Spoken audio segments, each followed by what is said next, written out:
Fala galera, ligado no canal Resenha de Aço, Super Bahia e Bahia na Europa. Jair Oliveira para analisar mais uma rodada. É certo que não acabou ainda, falta um jogo ainda do Bragantino contra o Juventude. E o jogo do Ceará contra o Botafogo foi adiado para o dia 4 de junho.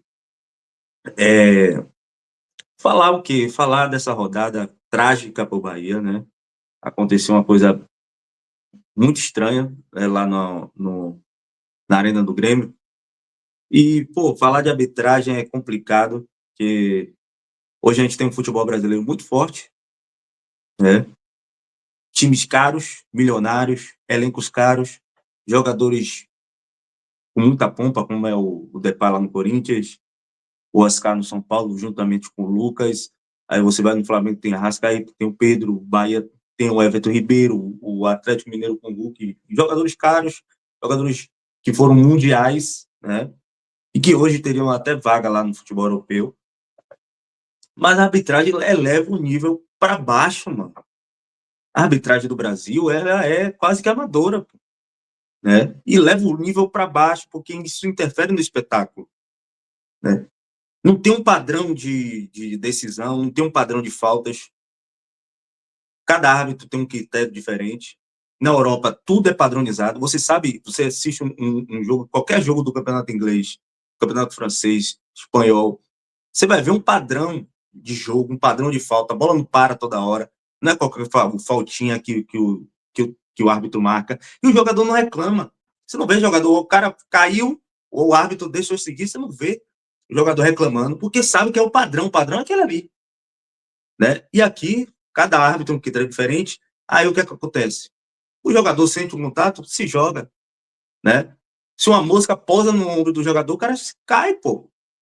Toda hora parando o jogo fica feio, fica modorrento, certo?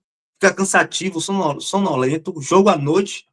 O cara para assistir um jogo de Campeonato Brasileiro de noite, o cara dorme, pô. Porque nada acontece. É muita cadência, muita paralisação. Isso acaba com o espetáculo do futebol brasileiro, né?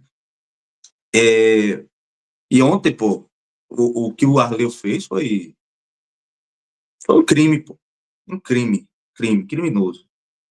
Criminoso. Por quê, velho?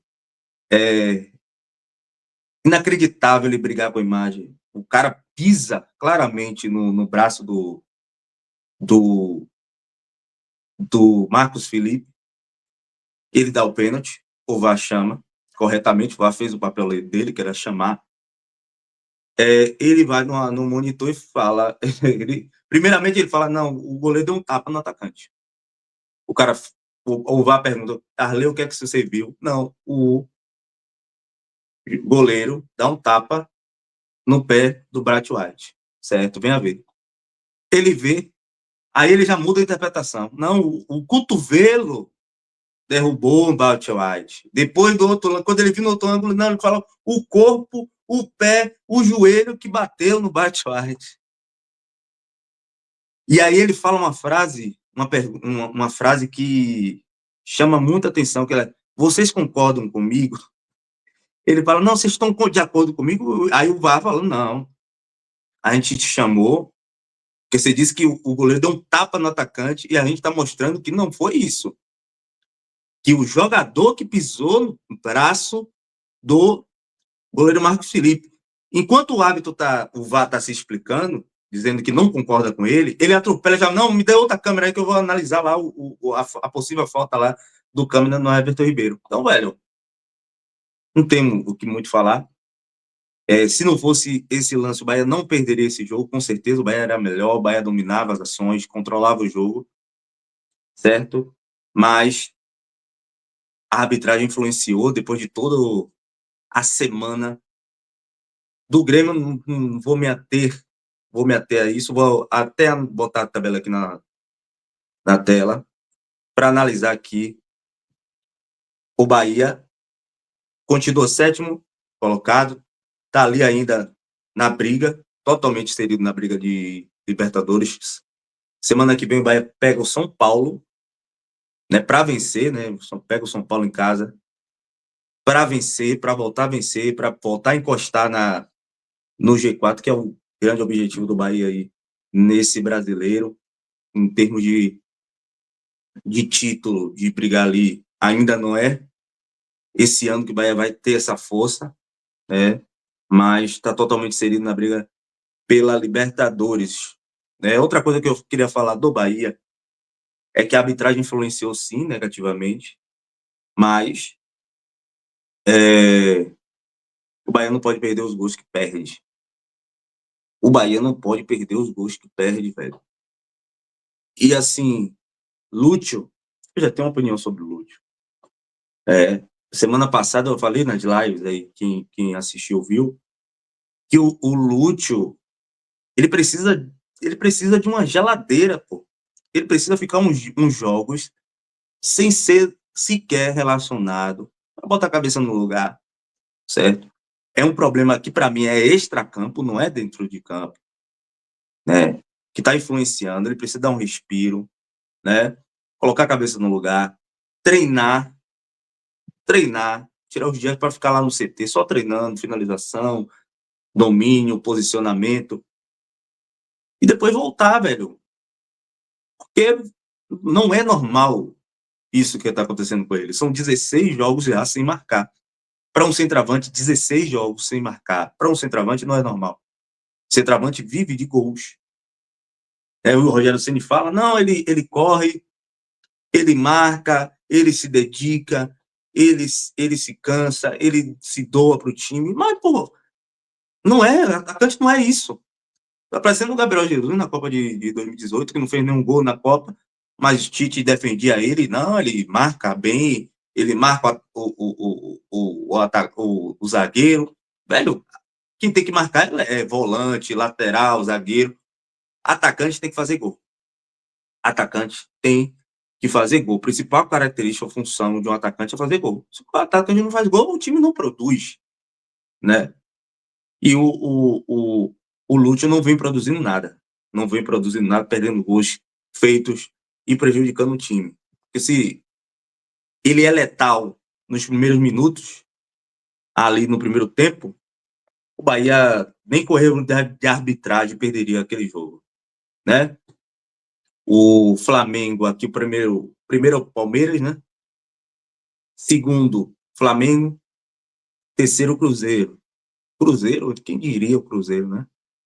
Quem diria o Cruzeiro, que para mim foi o principal vencedor, um dos principais vencedores aí da rodada, porque entrou de fato na briga, né? 2 pontos ali, separa o Cruzeiro do Palmeiras, que é o líder. A depender dos resultados na próxima rodada, o Cruzeiro pode até assumir a liderança. E surpreendendo a todos, né? Porque começou muito mal o Cruzeiro, uma crise absurda. E o Leonardo Jardim, que é um bom técnico, conseguiu ali arrumar a casa, tirou algumas maçãs podres do time e parece que tem dado certo. Até o Gabigol começou a jogar, né? O Caio Jorge metendo gol a rodo, então o Cruzeiro. A gente tem que ver a força do elenco do Cruzeiro. Não acho que o elenco do Cruzeiro, em termos de elenco, tem essa força. Mas como agora eu acho que o Cruzeiro só vai ter o brasileiro, né? Vai ser eliminado ali na. Vai ser eliminado, tá prestes a ser eliminado da Sul-Americana, vai ter o Brasileirão e a Copa do Brasil, 2 competições, então, nesse sentido, pode até chegar. E vai ter uma janela, eles vão investir. Não vão me surpreender se o Cruzeiro aí entrar forte aí nessa briga pelo título. Bragantino joga hoje, está em 4º colocado, pode chegar a 20 também, entrar na briga aí também com o Cruzeiro. Fluminense ganhou o clássico, está em 5º. Ceará não jogou, é o 6º, está com 15 pontos. Corinthians, 8º, né? Já falei do Bahia. Mirassol, 9º colocado, primeira página em Mirassol. Cara, Mirassol, como eu falei, Mirassol e Ceará vem fazendo um bom trabalho, vem fazendo uma boa campanha no Brasileiro, porque entende qual é o seu lugar, qual é o seu papel hoje nessa competição. São 2 times que priorizaram a permanência, montou um elenco, trouxe um técnico, né, trouxe jogadores para pensar em ser um time que é reativo, times que vão se defender, times que vão fechar a casinha, que vão jogar pelo resultado. E tá dando certo.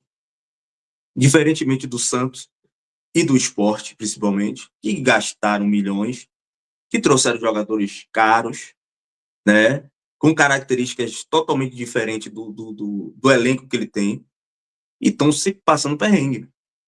O Sport mesmo gastou mais de 60, quase 60 milhões, montou um time caro e quis jogar propositivamente. Não, vamos brigar na parte de cima da tabela, e aí tá se ferrando. O Santos da mesma forma. Só que o Santos ainda tem uns caras diferentes, que é o Neymar, tem o Roleza, né? Tassiano Meiro, né? Mas tem um elenco melhorzinho, pode sair dessa situação. Agora o Sport é difícil. Atlético Mineiro 10º, também fazendo uma campanha, tá mediana, não engrenou ainda o Atlético Mineiro, né? Não engrenou nesse campeonato. Tem condições de chegar também numa Libertadores, numa pré-Libertadores. Né? O Botafogo é 11º, Botafogo também não engrenou nesse Brasileirão. Tá focado também na Libertadores, vai jogar amanhã para se classificar em casa, né? Grêmio saiu da zona de rebaixamento, 12 pontos. São Paulo está com 12 pontos também. São Paulo, né? Libertadores parece outro mundo por São Paulo. Né? Libertadores está disparado. E no Brasileiro ainda também não engrenou, não empolgou, assim como o Internacional. Nosso próximo adversário aí na Libertadores na quarta-feira está em 14º. E a galera está pegando um pé lá do Roger Machado. Se classificar para a Libertadores, ganha um fôlego, ganha um respiro. Agora, se eles perderem para o Bahia, se o Inter perde para o Bahia, que não é absurdo, eles entram em crise, velho. Eles entram em crise, vai entrar em parafuso, e aí vai ser difícil para o Roger segurar essa bronca. Vasco, 15º, Fortaleza, 16º. Vasco e Fortaleza vão brigar nessa faixa aí, velho. Vasco e Fortaleza vão brigar nessa faixa aí. Internacional, São Paulo e o Botafogo, talvez ali, não são times que vão brigar nessa parte de baixo da tabela. São times que têm potenciais para subir, sair dessa situação. Né? O ruim, para quem está brigando na parte de baixo, né, qual é o caso que Vasco, Fortaleza, o Vitória, que é o 17º, tem 9 pontos. Santos, 18º, 8 pontos. Juventude, 8. Esporte é um capítulo à parte. Mas esses times aqui, né, do 15º ao 19º, o ruim para eles é que Mirassol e Ceará tá bem na tabela. Enquanto Mirassol e Ceará estiverem bem, porque são times que, em termos de elenco, não tem tanta força para segurar um pique até o final do Brasileiro, enquanto esses times estiverem bem, é risco de um desses considerados grandes cair. São 4 vagas. Juventude Esporte ali tá perigando. Apesar de o Juventude consegue pontuar mais do que o Esporte. Né? Então vai sobrar 2 vagas para alguém cair. Vitória tá nesse bolo. O Vitória não tem um time muito fraco, muito fraco. O time é fraco, o técnico faz milagre. Se Carpini sair, acaba. Né? Então já estão pedindo a cabeça de Carpini, né? Se Carpini sair, acabou. Carpini sair, acabou. Fortaleza preocupa também. Parece que é um racha interno entre os jogadores, mas Fortaleza tem forças, tem elenco para sair dessa situação. Né? Só não está tendo clima para isso. A crise é desde o início do ano do Fortaleza. Véio. É uma crise desde o início do ano. Vamos ver, né? Vamos ver. A janela chegando aí vai arrumar muito time. Tem muito time que está precisando da janela para se acertar, para se arrumar, para voltar mais forte na segunda parte do campeonato, né?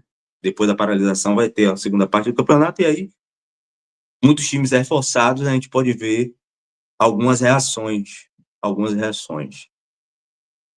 É bem isso, né? E o esporte acabou pro esporte. Acabou pro esporte. 10 rodadas, não ganhou nenhuma, empatou 3 e perdeu 7. Não é a pior defesa, né? A pior defesa é do Juventude. mas é o pior ataque. Só fez 5 gols. Como é que esse time vai para algum lugar? Não tem como escapar. Tem como escapar? Não tem. Acabou pro esporte, né? Acabou pro esporte. E o Bahia ainda perdeu, a gente perdeu, mas não foi uma derrota jogando mal, né? Sendo engolido pelo Grêmio, longe disso. Foi uma derrota que veio por conta de fatores externos, então isso aí já dá uma maior tranquilidade, né? Tira o peso da derrota, certo? Eu tô aqui tranquilo em relação ao Bahia. O Bahia acho que vai reagir na próxima rodada. Ganhar do São Paulo e quem sabe a gente pode ficar ali em quinto, até quinta colocação, para encostar de vez no G4. A gente vai em degrau em degrau. Mas quarta-feira tem um jogo importante, que é o jogo da Libertadores, e vamos torcer para o nosso esquadrão de aço triunfar, triunfar diante do Inter, fazer história, classificar para as oitavas da Libertadores e dar sequência a essa grande temporada que o Bahia começou a fazer. Valeu, galera. Se você gostou, deixa o like nesse vídeo, se inscreva no canal se você não for inscrito e compartilha esse vídeo com a geral aí. Tamo junto, galera. E bora Bahia!